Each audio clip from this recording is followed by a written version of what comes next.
Good morning all of you दोस्तों। आप सभी का एमके शाह क्लासेस में स्वागत है।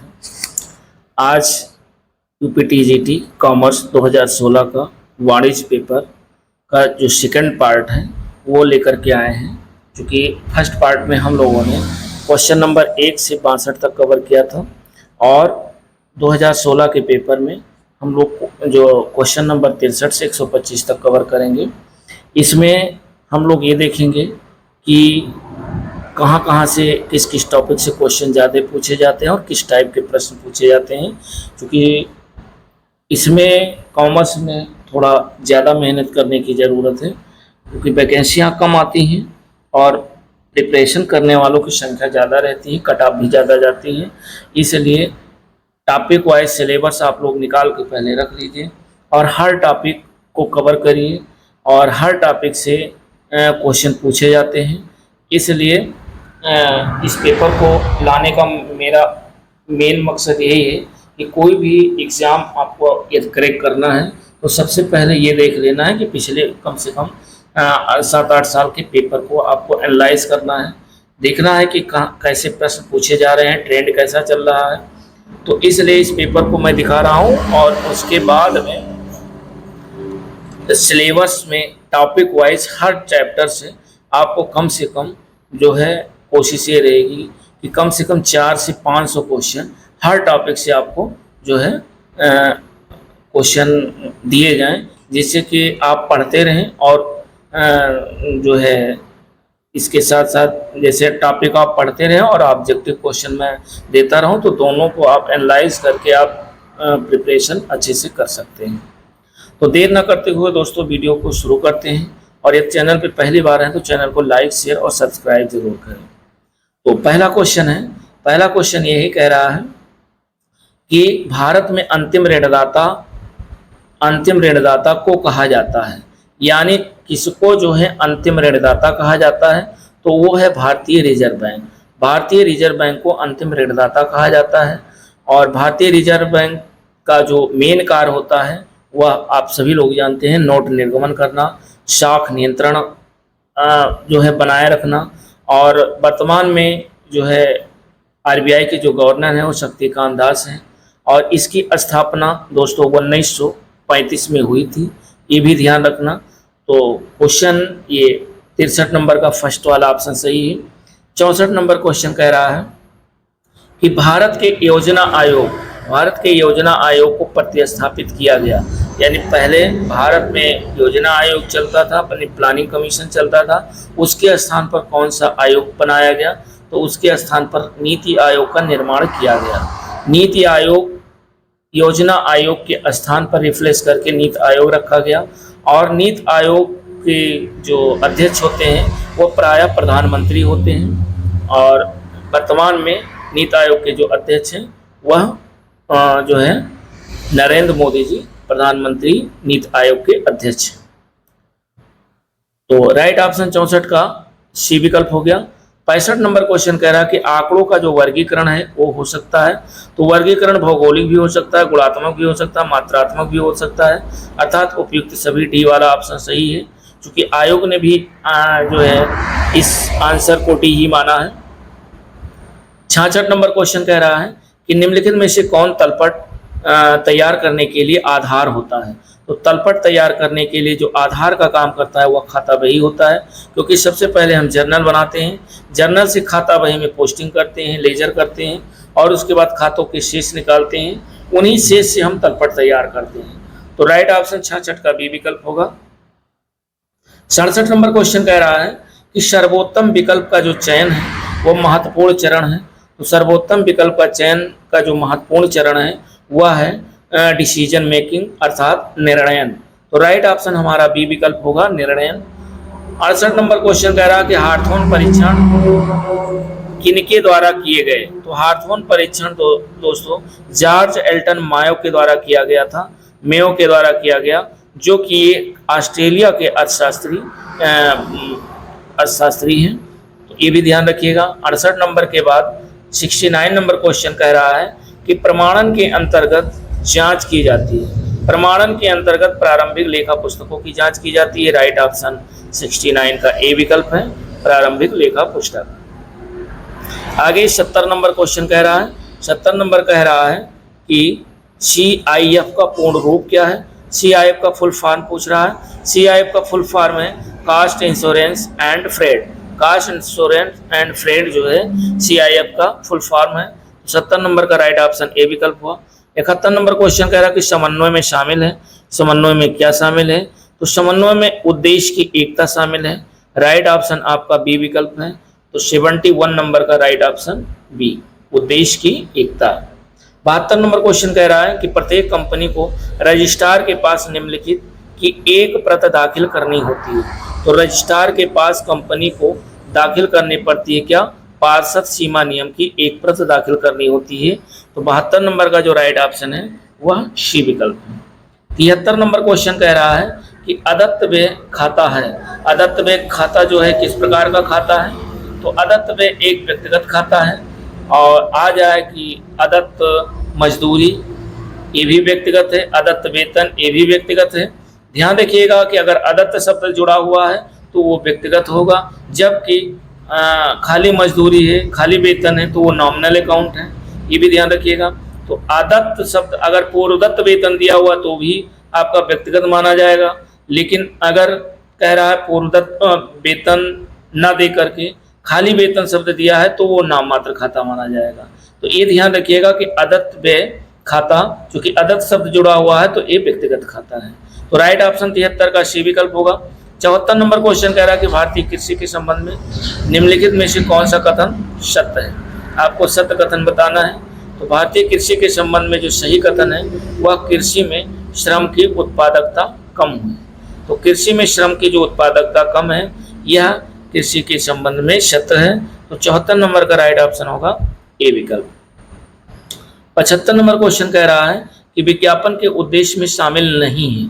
नहीं आपको छांटना है, क्या शामिल नहीं है, तो ग्राहकों को सूचना देना शामिल है, दृष्टिकोण में परिवर्तन करना शामिल है और जागरूकता बढ़ाना ये भी शामिल, लेकिन मनोरंजन करना ये विज्ञापन के उद्देश्य में शामिल नहीं है। तो 75 नंबर का राइट ऑप्शन सी विकल्प होगा। 76 नंबर कह रहा है जर्नल एक पुस्तक है। कैसी पुस्तक है, पहली प्रविष्टि है, मूल प्रविष्टि की है या तिथवार प्रविष्टि की है, तो चूंकि तीनों है तो राइट ऑप्शन हमारा डी विकल्प हो जाएगा, उपयुक्त सभी। 76 नंबर का जो राइट ऑप्शन है वो डी विकल्प है। उसके बाद 77 नंबर क्वेश्चन हम लोग देखते हैं। 77 नंबर कह रहा है कि आय, उत्पादन, भार आदि पर आधारित जो वर्गीकरण है उसको क्या कहते हैं। तो आय, उत्पादन, भार आदि पर जो आधारित वर्गीकरण है उसे मात्रात्मक वर्गीकरण कहते हैं। राइट ऑप्शन हमारा बी विकल्प होगा, मात्रात्मक वर्गीकरण। 78 नंबर क्वेश्चन कह रहा है कि एक पंजीकृत फर्म के साझेदार वाद प्रस्तुत कर सकते हैं। ध्यान रखिएगा, जो पंजीकृत अगर रजिस्टर्ड फर्म है तो उसके जो पार्टनर होंगे वह फर्म के विरुद्ध जो है वाद प्रस्तुत कर सकते हैं, अन्य साझेदारों के विरुद्ध कर सकते हैं, तृतीय पक्ष के विरुद्ध कर सकते हैं, उपयुक्त सभी, अर्थात राइट ऑप्शन डी विकल्प होगा, उपयुक्त सभी के प्रति वाद प्रस्तुत कर सकते हैं। बट अगर पंजीकृत नहीं है तो किसी के प्रति भी वाद प्रस्तुत नहीं कर सकते हैं।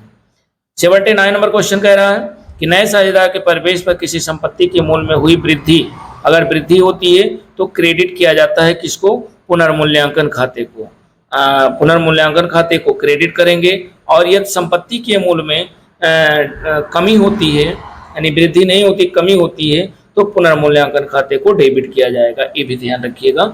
और तो राइट ऑप्शन हमारा 79 का होगा डी विकल्प।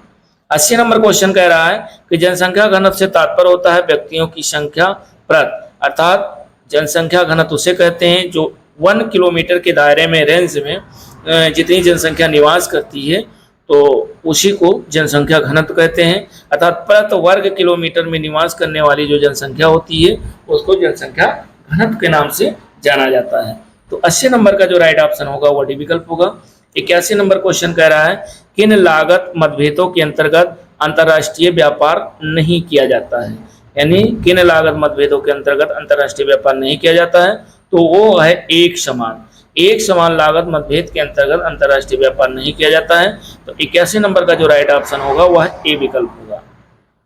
82 नंबर क्वेश्चन हम लोग देखते हैं और 82 नंबर कह रहा है कि वित्तीय लेखांकन में खातों खतौनी की जो प्रक्रिया है वह क्या कहलाती है। तो वो दोस्तों क्लासिफिकेशन के नाम से जानी जाती है, अर्थात उसे वर्गीकरण कहते हैं। तो वर्गीकरण के नाम से जानते हैं। तो 82 नंबर का जो राइट ऑप्शन होगा वो बी विकल्प होगा। और 83 नंबर जो है क्वेश्चन, 83 नंबर क्वेश्चन कह रहा है कि रोजनामचे में खातों में, रोजनामचे से खाते में, तो रोजनामचे से खातों में हस्तांतरण को सामान्यतया कहा जाता है। जब जर्नल से हम खातों में ट्रांसफर करते हैं तो उसे खतौनी कहते हैं। तो राइट ऑप्शन हमारा सी विकल्प होगा, खतौनी, या इसे पोस्टिंग के नाम से भी जानते हैं। तो 83 नंबर के बाद 83 का सी विकल्प है। 84 नंबर क्वेश्चन हम लोग देखते हैं, और 84 नंबर क्वेश्चन कह रहा है कि किस बाजार संरचना के अंतर्गत विज्ञापन करना जीवन और मृत्यु का मामला बन जाता है। तो वो है अल्पाधिकार। अल्पाधिकार के अंतर्गत जो है विज्ञापन करना जीवन और मृत्यु का मामला बन जाता है, उसे ओलिगोपोली के नाम से भी जानते हैं। तो राइट ऑप्शन हमारा सी विकल्प होगा 84 नंबर का। 85 नंबर क्वेश्चन कह रहा है प्रमाणन का उद्देश्य है। देखिए ऑडिटिंग का क्वेश्चन है, जो प्रमाणन का उद्देश्य है वो क्या है। तो प्रमाणन का मेन उद्देश्य व्यापारिक लेन देनों की जानकारी प्राप्त करना, गैर व्यापारिक लेन देनों की जानकारी प्राप्त करना, अर्थात उपयुक्त दोनों। राइट ऑप्शन हमारा 85 का सी विकल्प होगा। 85 नंबर के बाद हम लोग 86 पर पहुंचते हैं, और 86 कहता है मांग के नियम का अपवाद है। ये देखिए इकोनॉमिक का क्वेश्चन है, तो ये भी ध्यान रखिएगा। मांग के नियम का जो अपवाद है वह गिफिन का विरोधाभास है। गिफिन का जो विरोध मत है वो मांग के नियम का अपवाद है। तो राइट ऑप्शन 86 का बी विकल्प होगा। 87 नंबर कह रहा है कि वह प्रक्रिया जिसके अंतर्गत किसी संगठन के कर्मचारियों के मध्य कार्य का विभाजन उचित एवं विवेकपूर्ण ढंग से किया जाता है वह कहलाता है। तो वह क्या कहलाता है? वह कहलाता है आंतरिक रोकथाम, अर्थात इंटरनल चेक। आंतरिक रोकथाम उसे कहते हैं। तो 87 नंबर का राइट ऑप्शन बी विकल्प है। और 88 नंबर क्वेश्चन कह रहा है जब साझेदारी फर्म का विघटन किया जाता है तब फर्म की पुस्तक में निम्नलिखित खाता खोला जाता है। ये ध्यान रखिएगा, इंपॉर्टेंट क्वेश्चन है। जब पार्टनरशिप में आप लोगों ने पढ़ा होगा कि जब विघटन करते हैं फर्म का, साझेदारी फर्म का जो विघटन है उसमें जब विघटन किया जाता है तो कौन सा खाता खोला जाता है। तो जब विघटन करते हैं तो उसमें रियलाइजेशन अकाउंट खोलते हैं, अर्थात वसूली खाता खोला जाता है। तो राइट ऑप्शन 88 का सी विकल्प होगा। 89 नंबर कह रहा है कि टेली शीट्स का प्रयोग निर्धारित करने के लिए किया जाता है। तो टेली शीट का प्रयोग क्या निर्धारित करने के लिए किया जाता है? तो प्रति वर्ग की आवृत्ति, प्रति वर्ग की आवृत्ति अर्थात frequency of each class, frequency of each class या प्रति वर्ग की आवृत्ति निर्धारित करने के लिए टेली शीट्स का प्रयोग किया जाता है। तो 89 नंबर का राइट ऑप्शन होगा बी विकल्प। 90 नंबर क्वेश्चन कह रहा है कि व्यक्तिगत विक्रय लक्षित नहीं होता है। व्यक्तिगत विक्रय लक्षित क्या नहीं होता है? अधिसंख्यक श्रोताओं पर। तो राइट ऑप्शन 90 का 1 ए विकल्प होगा, अधिसंख्यक श्रोताओं पर जो है लक्षित नहीं होता है। 91 नंबर क्वेश्चन कह रहा है, 91 नंबर कह रहा है कि लेखांकन प्रक्रिया में शामिल नहीं है। क्या शामिल नहीं है? अभिलेखन करना शामिल है, वर्गीकरण करना शामिल है, सारांशीकरण करना शामिल है, लेकिन सरलीकृत करना ये शामिल नहीं है। तो राइट ऑप्शन हमारा 91 का हो जाएगा सी विकल्प। 92 नंबर कह रहा है कि मुद्रा के मूल और सामान्य मूल स्तर के मध्य का जो संबंध होता है, मुद्रा का मूल और सामान्य मूल स्तर के मध्य जो संबंध होता है उसे क्या कहते हैं? तो उसे प्रतिकूल कहते हैं, अर्थात इनवर्स के नाम से जाना जाता है।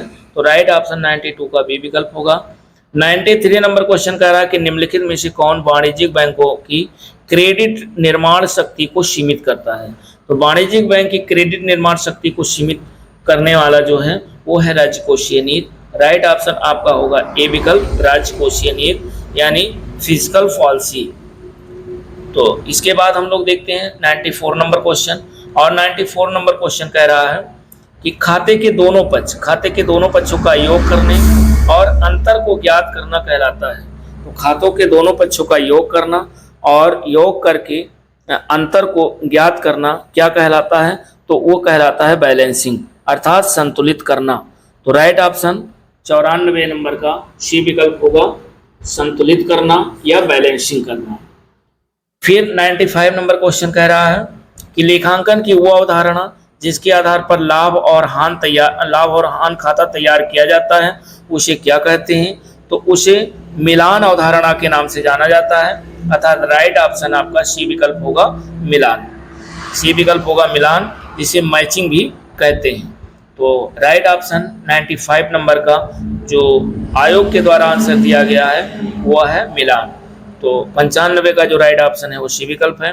96 नंबर क्वेश्चन कह रहा है निम्नलिखित में से कौन सा मुद्रा का कार नहीं है। तो मुद्रा का कार नहीं है मापन की इकाई, मुद्रा का जो कार नहीं है विनिमय का माध्यम है, विनिमय का माध्यम मुद्रा का कार है। मूल का संग्रहण ये भी है, कीमत का स्थिरीकरण करना ये मुद्रा का कार नहीं है, अर्थात मापन की इकाई ये तो है ही है। तो इसका 96 का जो राइट ऑप्शन होगा वह होगा सी विकल्प। 97 नंबर क्वेश्चन कह रहा है कि व्यक्तिगत विक्रय में शामिल है। व्यक्तिगत विक्रय में क्या शामिल है? मौखिक संप्रेषण शामिल है, आमने सामने की बातचीत शामिल है, ग्राहकों से बातचीत शामिल है, उपयुक्त सभी, अर्थात डी ऑप्शन इसका राइट ऑप्शन है। तो 97 नंबर का राइट ऑप्शन हुआ डी। 98 नंबर कह रहा है कि एक जर्नल प्रविष्टि जिसमें 2 या 2 से अधिक खाते डेबिट या क्रेडिट किए जाते हैं उसे क्या कहते हैं? तो उसे जो है कंपाउंड एंट्री के नाम से जानते हैं या संयुक्त प्रविष्टि कहते हैं। तो राइट ऑप्शन आपका होगा 98 नंबर का डी विकल्प, संयुक्त प्रविष्टि। उसके बाद 99 नंबर क्वेश्चन हम लोग देखते हैं और 99 नंबर क्वेश्चन कह रहा है कि प्रबंधन एक ऐसा अंग है जिसे केवल कार्यों के माध्यम से परिभाषित किया जा सकता है और ये परिभाषा किसने दी है? तो बहुत से जो है लेखक या जो प्रबंध विशेषज्ञ हैं उन लोगों ने प्रबंध जो है डिफिनेशन दी है। तो उन डिफिनेशनों को भी आप लोगों को तैयार रखना है, क्योंकि ये परिभाषा देखिए, प्रबंध एक ऐसा अंग है जिसे केवल कार्यों के माध्यम से परिभाषित किया जा सकता है। ये परिभाषा दी है पीटर एफ ड्रकर के द्वारा, जो कि प्रबंध विशेषज्ञ हैं। तो ये ध्यान रखिएगा, 99 नंबर का जो राइट ऑप्शन है वो Peter F Drucker. 100 number question कह रहा है कि प्रतिस्पर्धा को प्रतिबंधित करना है। तो प्रतिस्पर्धा को प्रतिबंधित करना है एक क्या, इसमें प्रतिबंधित व्यापार व्यवहार, यानी राइट ऑप्शन इसका सी विकल्प होगा, प्रतिबंधित व्यापार व्यवहार। ये प्रतिस्पर्धा को प्रबंधित करना है, क्योंकि जो 2016 का पेपर आया है वो थोड़ा क्रिटिकल था और जो लैंग्वेज थी वो सीधे सीधे जो है मान करके चलिए कि एनसीईआरटी से सीधा सीधा उठा करके हिंदी ट्रांसलेट कर दिया गया। थोड़ी लैंग्वेज इसमें टिपिकल जरूर है, लेकिन इम्पॉर्टेंट क्वेश्चन है। तो आगे हम लोग देखते हैं 101 नंबर क्वेश्चन कह रहा है कि एक लिपिक रमेश को भुगतान किए गए वेतन को क्रेडिट किया जाएगा। जब लिपिक को वेतन भुगतान किया जाएगा तो वेतन भुगतान करने की जो एंट्री होती है हम लोग लिखते हैं कि सैलरी को डेबिट करेंगे to cash account, to cash करेंगे तो कैश हमारा क्रेडिट हो रहा है। तो ये पूछ रहा है कि वेतन को क्रेडिट किया जाना चाहिए। एक लिपिक को भुगतान किए गए वेतन को किस में क्रेडिट किया जाएगा? तो ये रोकड़ खाते में क्रेडिट किया जाएगा। राइट ऑप्शन आपका हो जाएगा सी विकल्प 101 का। आगे हम लोग देखते हैं 102 नंबर क्वेश्चन कह रहा है कि सिस्टम दृष्टिकोण किसके द्वारा प्रचारित नहीं है? तो सिस्टम दृष्टिकोण जो है वो पीटर या ड्रकर के द्वारा प्रचारित नहीं है। 102 नंबर का जो राइट ऑप्शन होगा वह सी विकल्प होगा। 103 नंबर कह रहा है कि पुष्पपालन का मुख्य कार्य है। पुष्पपालन का मुख्य कार्य क्या है ये आपको बताना है। तो 4 ऑप्शन दिए हुए हैं, चारों में जो राइट ऑप्शन है वो है वित्तीय समांकों का अवलेखन करना। यह जो है पुस्तपालन का मुख्य कार्य है। वित्तीय समांकों का अवलेखन करना ये बुक कीपिंग या पुस्तपालन का महत्वपूर्ण कार्य है। आगे हम लोग देखते हैं 103 का सी विकल्प हो गया। उसके बाद 104 नंबर क्वेश्चन हम लोग देखते हैं। 104 कह रहा है कि कंपनी अधिनियम की धारा 236 किससे संबंधित है? तो ये संबंधित है जो है परिविवरण से। परिविवरण की जो परिभाषा दी गई है वो कंपनी अधिनियम की धारा 236 में दी गई है। यही चीज पूछ रहा है। 104 नंबर का जो राइट ऑप्शन है वो बी विकल्प है। 105 नंबर कह रहा है निम्नलिखित में से कौन सा औसत बिंदु रेखीय प्रदर्शन द्वारा ज्ञात नहीं किया जा सकता है? तो बिंदु रेखीय प्रदर्शन द्वारा ज्ञात नहीं किया जा सकता है और वो है समांतर माध्य। समांतर माध्य को बिंदु रेखीय प्रदर्शन द्वारा आप ज्ञात नहीं कर सकते हैं। बाकी चतुर्थक को ज्ञात कर सकते हैं, मध्यका को ज्ञात कर सकते हैं और बहुलक को ज्ञात कर सकते हैं। 105 नंबर का जो राइट ऑप्शन है वो ए विकल्प है। 106 नंबर कह रहा है कि ध्वनि प्रदूषण उत्पन्न होता है जब ध्वनि की तरंगें बढ़ जाती हैं। कितनी बढ़ जाती हैं? 30 से 40 डेसिबल से जब ज़्यादा हो जाती हैं तो वह ध्वनि तरंगें ध्वनि प्रदूषण उत्पन्न करती हैं। तो 106 नंबर का राइट ऑप्शन बी विकल्प है। 107 नंबर कह रहा है कौन सा संगठित मुद्रा बाजार का अंग नहीं है? तो मुद्रा बाजार का अंग नहीं है वो है देशी बैंकर। चूंकि देशी बैंकर ये मुद्रा बाजार का अंग नहीं, बाकी केंद्रीय बैंक है, व्यवसायिक बैंक है, क्षेत्रीय ग्रामीण बैंक है, लेकिन संगठित मुद्रा बाजार का अंग जो नहीं है वो देशी बैंकर नहीं है। 107 नंबर का जो राइट ऑप्शन है वह सी विकल्प होगा। 108 नंबर कह रहा है कि एक देनदार को दी गई नगद छूट क्रेडिट की जानी चाहिए। जब किसी कस्टमर को जो है आप छूट देंगे, नगद छूट देंगे, तो एंट्री आप यही करेंगे, कह रहा है क्रेडिट की जानी है। तो जैसे आप एंट्री क्या करेंगे, cash account debit, discount account debit to customer. तो अब हमें ये करना है कि क्रेडिट की जाएगी, तो क्रेडिट क्या किया जाएगा? क्रेडिट किया जाएगा ग्राहक के खाते को, यानी टू कस्टमर। तो राइट ऑप्शन आपका हो जाएगा जो है बी विकल्प 108 नंबर का। 108 के बाद हम लोग देखते हैं 109 नंबर क्वेश्चन। 109 कह रहा है कि किराया क्रय पद्धति में संपत्ति खाता डेबिट किया जाता है। तो संपत्ति खाता नगद मूल्य से डेबिट किया जाता है। राइट ऑप्शन 109 का बी विकल्प होगा कैश प्राइस।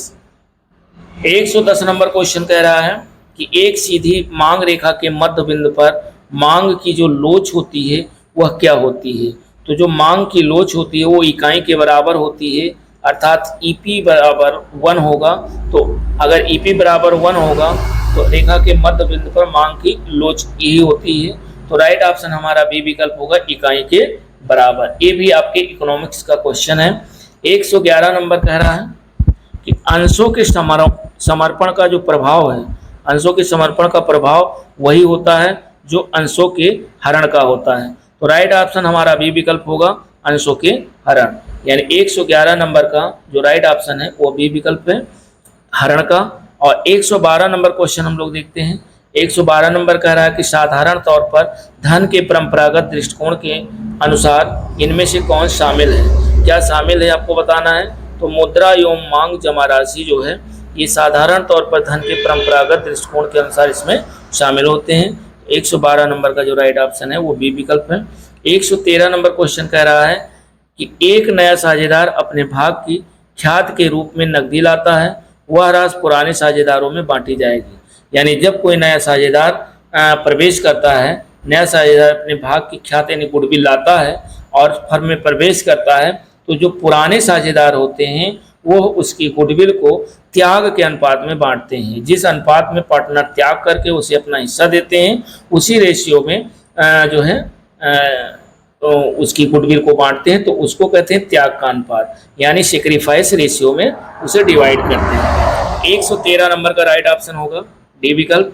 114 नंबर क्वेश्चन कह रहा है कि कार्यालय कार्य के निष्पादन हेतु सामान्य नियमों एवं विनियमों का जो उल्लेख किया जाता है वो उसे क्या कहते हैं? तो उसे कार्यालय नियमावली में किया जाता है। राइट ऑप्शन 114 का भी विकल्प होगा। 115 नंबर क्वेश्चन, 115 नंबर में कह रहा है निम्नलिखित में से कौन सा उत्पादन फलन का एक गुण नहीं है? तो उत्पादन फलन का एक गुण नहीं है, क्या गुण नहीं है? ये है आगतों की मात्रा, अर्थात राइट ऑप्शन 115 का होगा सी विकल्प आगतों की मात्रा। 116 नंबर की तरफ देखते हैं और 116 नंबर कह रहा है कि किसी ग्राहक द्वारा वापस किए गए माल को डेबिट किया जाएगा। यानी कोई कस्टमर यदि माल को वापस करता है तो माल को डेबिट किया जाएगा। किसमें डेबिट करेंगे? मान लेते हैं जिसको माल आप बेचते हैं तो वो बिका हुआ माल है, जब वो वापस करेगा तो किस खाते में आप उसकी एंट्री करेंगे?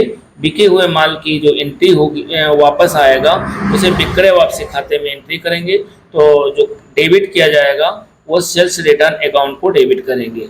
तो राइट ऑप्शन 116 का हमारा ए विकल्प हो जाएगा विक्रय वापसी खाते में। आगे देखिए 117 नंबर कह रहा है, 117 नंबर कह रहा है कि किस्त भुगतान पद्धति की दशा में विक्रेता को कुल प्राप्त ब्याज जमा किया जाएगा। यानी किस्त भुगतान पद्धति की दशा में ये आप बीकॉम में पढ़ेंगे ही, तो जो है इंस्टॉलमेंट के हिसाब से इंस्टॉलमेंट में, तो किस्त भुगतान पद्धति की दशा में विक्रेता को जो कुल प्राप्त ब्याज होता है वो कहाँ जमा करते हैं? तो वो जमा करते हैं इंटरेस्ट सस्पेंस अकाउंट में, अर्थात ब्याज उच्चंत खाते में इसे जमा करते हैं। तो राइट ऑप्शन 117 का ए विकल्प होगा, ब्याज उच्चंत खाता, interest suspense account. 118 number question हम लोग देखते हैं। 118 नंबर क्वेश्चन कह रहा है कि चार्टर पार्टी का प्रयोग किया जाता है। तो चार्टर पार्टी का प्रयोग दोस्तों निर्यात व्यापार में किया जाता है। तो राइट ऑप्शन 118 का होगा ए विकल्प, निर्यात व्यापार। 119 नंबर क्वेश्चन कह रहा है कि बैंकों के मृत स्टॉक, यानी जो बैंकों का मृत स्टॉक यानी डेड स्टॉक है, डेड स्टॉक के संदर्भ में निम्नलिखित में से कौन सा कथन असत्य है। असत्य आपको बताना है। इसमें बैंकों को लाभ प्राप्त नहीं होता है और इनमें फर्नीचर तथा भवन शामिल हैं, इन्हें प्रतिष्ठा बढ़ाने हेतु उपयोग किया जाता है, ये गैर निष्पादन संपत्तियां हैं, जो कि असत्य है। कौन सा कथन असत्य है? तो असत्य हमारा डी विकल्प है, यह गैर निष्पादन संपत्तियां हैं। 119 का राइट ऑप्शन डी विकल्प होगा। आगे देखते हैं 120 नंबर क्वेश्चन। 120 नंबर का है कि भारत के विदेशी व्यापार की समस्याओं में से एक है। भारत के विदेशी व्यापार की समस्याओं में एक कौन सा है? एक ये है कि व्यापार की प्रतिकूल शर्तें, यानी राइट ऑप्शन हमारा सी विकल्प होगा, व्यापार की प्रतिकूल शर्तें। अब 121 नंबर क्वेश्चन कह रहा है कि भारतीय अर्थव्यवस्था में 1991 के संकट की जो उत्पत्ति हुई थी वो किससे थी? तो वो थी बाह्य क्षेत्र से, यानी बाहरी क्षेत्रों से हुई थी। राइट ऑप्शन 121 का हमारा बी विकल्प होगा। और 122 नंबर क्वेश्चन कह रहा है निम्नलिखित में से कौन हार्थोन परीक्षण का अंग नहीं है? हार्थोन परीक्षण का अंग नहीं है ये आपको बताना है। तो रोशनी है, जन साक्षात्कार ये भी है, बैंक वायरिंग अवलोकन कक्ष ये भी है, लेकिन जनसभा कक्ष यह जो है हार्थोन परीक्षण का अंग नहीं है। तो 122 नंबर का जो राइट ऑप्शन होगा वह हमारा होगा डी विकल्प, जनसभा कक्ष। 123 नंबर क्वेश्चन कह रहा है निम्नलिखित में से कौन सा एक अपकिरण का सापेक्ष माप है? तो अपकिरण का जो सापेक्ष माप है वह है विचरण गुणांक, यानी कोफिशिएंट ऑफ जो है वेरिएंस। तो कोफिशिएंट ऑफ वेरिएंस जो है यह अपकिरण का सापेक्ष माप है। और तो ये ध्यान रखिएगा, इस 123 नंबर का जो राइट ऑप्शन है वो विचरण गुणांक, सी ऑप्शन सही है। 124 नंबर की तरफ देखते हैं। 124 नंबर कह रहा है कि तोरण वक्र की सहायता से हम अनुमान लगा सकते हैं। तो तोरण वक्र की सहायता से हम क्या अनुमान लगा सकते हैं? हम तोरण वक्र की सहायता से हम केवल मध्यिका का अनुमान लगा सकते हैं। तो राइट ऑप्शन हमारा होगा सी विकल्प, मध्यिका। और 125 और लास्ट क्वेश्चन है 2016 टीजीटी 2016 का जो कॉमर्स का पेपर है। तो इसमें लास्ट क्वेश्चन है 125, ये सेकंड पार्ट का है। कह रहा है कि परिवर्तक द्वारा अपने व्यक्तिगत उपयोग के लिए आहरित जो नगद है, तो नगद को डेबिट किया जाता है। ये कहाँ डेबिट करेंगे? तो ये डेबिट करेंगे पूंजी खाते में भी डेबिट करते हैं और आहरण खाते में भी करते हैं, अर्थात बी और सी दोनों। तो डी ऑप्शन इसका सही होगा, बी और सी, पूंजी खाता और आहरण खाते, ये दोनों में अगर परिवर्तक द्वारा कुछ व्यक्तिगत उपयोग के लिए आहरित करता है नगद, तो उसे डेबिट हम कैपिटल में भी करेंगे और आहरण में भी करेंगे, अर्थात राइट ऑप्शन हमारा होगा डी विकल्प। तो दोस्तों वीडियो कैसी लगी? वीडियो अच्छी लगी तो लाइक शेयर और सब्सक्राइब जरूर करें। और साथ ही साथ जो है ये कॉमर्स तो है ही है, अभी मान लेते हैं एलटी का पेपर आया तो उसमें 30 नंबर का जीएस भी पूछता है। तो 30 नंबर जीएस के लिए हमने एनसीईआरटी सार संग्रह जो है हिस्ट्री, ज्योग्राफी और फिजिक्स, केमिस्ट्री, बायो, और साथ ही साथ जो है राज्य व्यवस्था और प्राचीन इतिहास, मध्यकालीन इतिहास और मॉडर्न चल रहा है। तो एनसीईआरटी वन लाइनर हमने जो है चैनल पर डाल रखा है, सबकी प्ले लिस्ट बनी हुई है। तो जो लोग देखना चाहें तो कॉमर्स के साथ उसमें भी थोड़ा टाइम दे करके तैयार करें, क्योंकि अगर एलटी का पेपर आता है तो एलटी में आपको बेनिफिट मिलेगा। और चूँकि वैकेंसी 22 वाला जो है पेपर दिसंबर या जनवरी तक हो जाएगा, और उसके बाद आपको संभवतः फरवरी तक आपको नई वैकेंसी देखने को मिलेगी। टीजीटी, पीजीटी आपको, और साथ ही साथ एलटी ग्रेड की भी वैकेंसी कॉमर्स की और प्रवक्ता की भी देखने को मिलेगी। तो आप लोग दोस्तों बस तैयारी पे लगे रहिए, क्योंकि जब फुल प्रिपरेशन रहेगा तो वैकेंसी यानी पेपर कब हो रहा है पहले अपने आप को प्रिपेयर कर लीजिए, पेपर चाहे जब हो, जिससे कि जो है आप सेलेक्ट हो जाएं। बस मेरी यही शुभकामनाएं हैं। मिलते हैं नेक्स्ट वीडियो के साथ, तब तक के लिए धन्यवाद।